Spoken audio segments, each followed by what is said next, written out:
Okay, let's jump right in. I want to start with well, a really revolutionary idea that comes straight from a Harvard neuroscientist. Hmm. And it's this. In any given moment, most of us are generally choosing to run just a tiny fraction of our brain. It's just a quarter of it, maybe. Exactly, just a quarter. And this huge imbalance is, according to our source, the root cause of so much social friction and, personal unhappiness. It is a profound realization. And what makes it so powerful is where it comes from. Right. I mean, our source material today is really centered on the work of Dr. Jill Bolt Taylor. She didn't just study the brain from the outside, she lived it from the inside. After a massive stroke, right? A hemorrhage in her left A hemisphere. major hemorrhage. And her 8-year recovery gave her this incredibly intimate roadmap of how the brain's 4 specific parts really create our reality. Okay, and that's the mission of this deep dive. We're going to unpack that roadmap. This is the actionable blueprint. How do we stop running our lives on this, quarter brain autopilot? How do we actually manifest our own mental health by choosing which part of our brain we want to be in any given moment? This is about unlocking everything. To do that, we have to start with the foundation, the anatomy. Okay. So Dr. Taylor explains this fundamental concept. The brain is neuroanatomically structured into 4 different predictable quadrants. And these quadrants show up as what personalities? Exactly. 4 predictable personalities or characters that live inside every single one of us. And here's the problem she points out. Society is massively skewed. We only really value 2 of them. And both of those live in the left hemisphere. The me, the individual side of things. Precisely. The side driven by achievement, but also, by all the internal drama. So let's define the 2 big hemispheres first, based on her experience. Yeah, let's do it. The left hemisphere. Think of it as the linear machine. It's all about time. Past and future. Past and future, logic, analysis, language, reading, writing, math. It's the ego center, the I exist, I am me part. And crucially, that's the only part that traditional medicine really considers conscious. That's the one, which leaves everything else sort of running in the background. So the right hemisphere must be just completely different reality. A completely different experience. Right. The right hemisphere is locked into the present moment, right here, right now. No sense of time. None. It's associated with this feeling of vastness, openness, peace, bliss, and deep connection. The we are one human family idea. Exactly. It's the center of wisdom and just this profound awe for life itself. So when you cross those 2 splits, left, right, and thinking emotion, you get the 4 characters. Let's name them, because recognizing them is the first step. Okay, so character 1 is left thinking. This is your A type. The worker. The worker, the organizer, all about facts and details. Dr. Taylor calls hers Helen, hell on wheels. I love that. Okay, character 2. Character 2 is left emotion. This is where the pain from the past lives. It stores every traumatic event, drives those knee-jerk reactions, holds grudges. Cravings, addiction, all of that. All of it. It's basically there to protect the ego of character 1. Right. What about the right side? Character 3 is right emotion, the playful one. It's purely experiential, focused on the sensory present moment. Like the feeling of your clothes or the temperature in the room. Yes. It's associated with pure glee and joy. And then you have character 4. The big one. Right thinking. This is the wisdom, the peace, the part that connects us to, as she puts it, the life force power of the universe, the deep sense of gratitude for being alive. Okay, this makes so much sense. If society only values character 1, getting things done, and character 2, the drama and the blame, we end up living in stress and reaction. 100%. The societal skew rewards the 2 parts that generate the most cortisol, the most friction. The left brain is built to find problems, so if we live there, we're always agitated. So that brings us to the core of this, the actionable part, how to take control. Dr. Taylor's whole point is that we can pick and choose who we want to be. Once you know the choices exist, yes. So what's action step 1? The first most fundamental action is self-observation and naming. You have to know who's driving the car. Exactly. Before you can shift, you have to realize who's running the show. Are you in C1, just racing through a checklist? Or are you in C2, grumbling about something that happened 3 years ago? Or, are you in C3, just enjoying the warmth of your coffee cup? Precisely. You have to notice. Okay, but how do I tell the difference between C1 and C2 in the moment?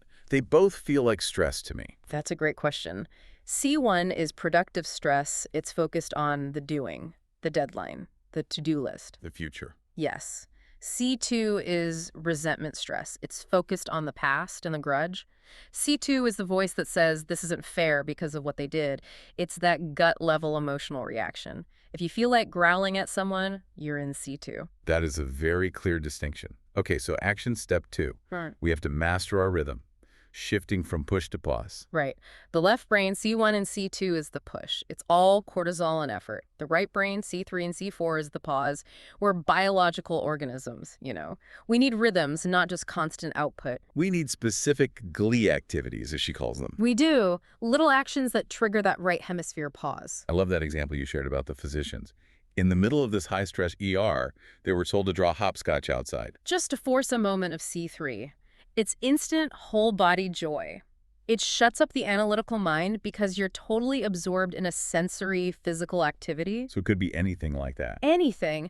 Think about when you're getting a massage. Do you let yourself go fuzzy, where you kind of lose your sense of self? Or do you fight it by making a grocery list in your head? Oh, I'm a fighter. The guilt of relaxing is real for C1 people. That fight is the left brain trying to stay in control.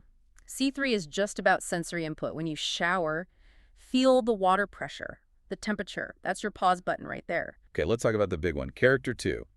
Action step 3 is healing emotional pain. How do we do that? This is so vital. You can't just get rid of C2 pain. It thinks its job is to protect you.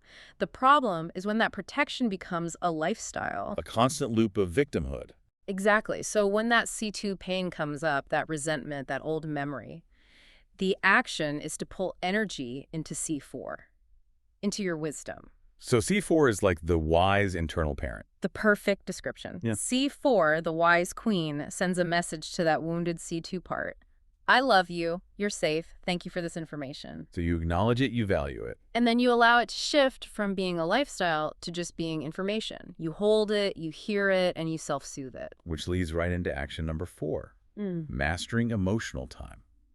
This insight is just stunning, that an emotion is a reflex that lasts less than 90 seconds. That's the neurological window. A thought triggers a chemical cascade in your body. Adrenaline, cortisol, whatever. That chemical rush floods through you and then dissolves in about 90 seconds. So if I'm angry for 10 minutes. You are actively rethinking the original thought that made you angry. You are re-stimulating the loop. But wait, what about something like grief? I mean, that can last for months. How does the 90-second rule apply there? It applies to the initial physiological reflex. The acute physical rush of sadness that hits when a memory is triggered, that specific chemical wave passes in 90 seconds. I see. The reason the feeling of grief stays is because you are consciously re-engaging the trigger in your left brain. The strategy, then, is to simply observe the emotion. Don't fight it. Don't fight it. Just watch the wave of anger or sadness come and watch it go. Just observe its physiological run without grabbing onto the thought that caused it. That is the ultimate pause. Okay, action step 5 is maybe the weirdest but most direct one, the neuroanatomical hack. Light manipulation, yeah. This is fascinating because it's not meditation, it's not a mindset, it's pure physical wiring. It's pure anatomy. The nerve fibers from your eyes cross over in a predictable way.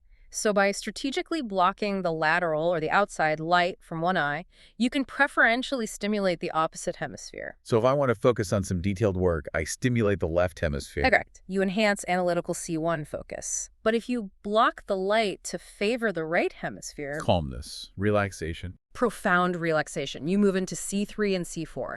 And this is not a placebo. You are using your own anatomy to choose your state of being. You are physically hacking your brain with light.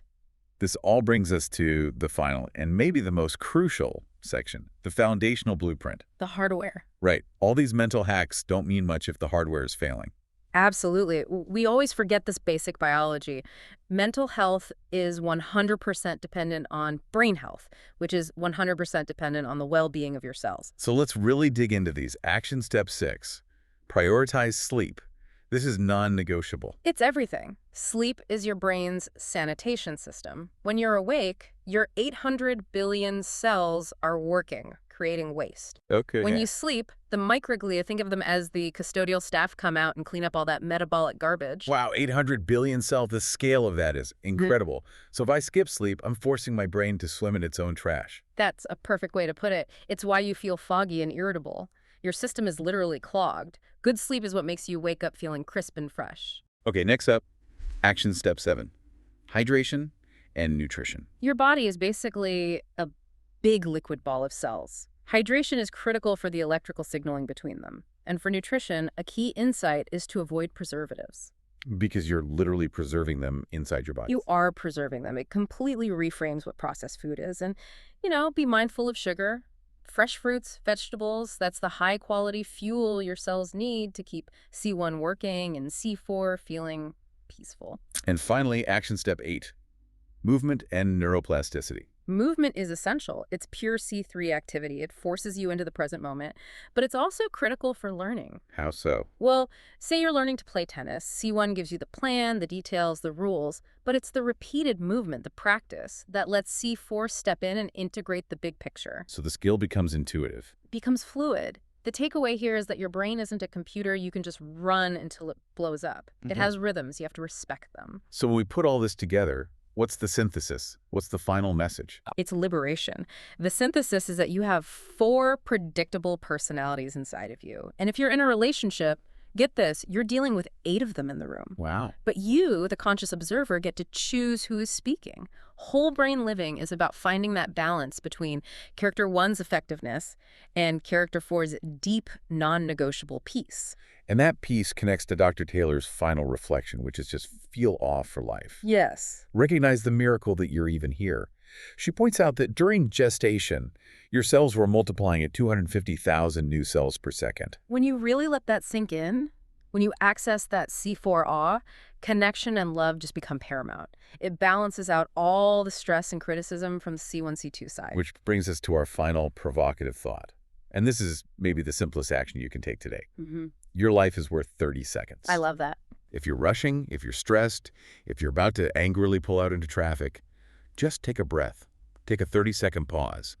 That moment forces you back into your conscious C3, C4 brain. And that pause can literally save your life. So we encourage you, for the rest of today, just notice. Notice which of your 4 magnificent characters is driving your thoughts and your actions. Pay attention to who is speaking. Thank you for joining us on this deep dive.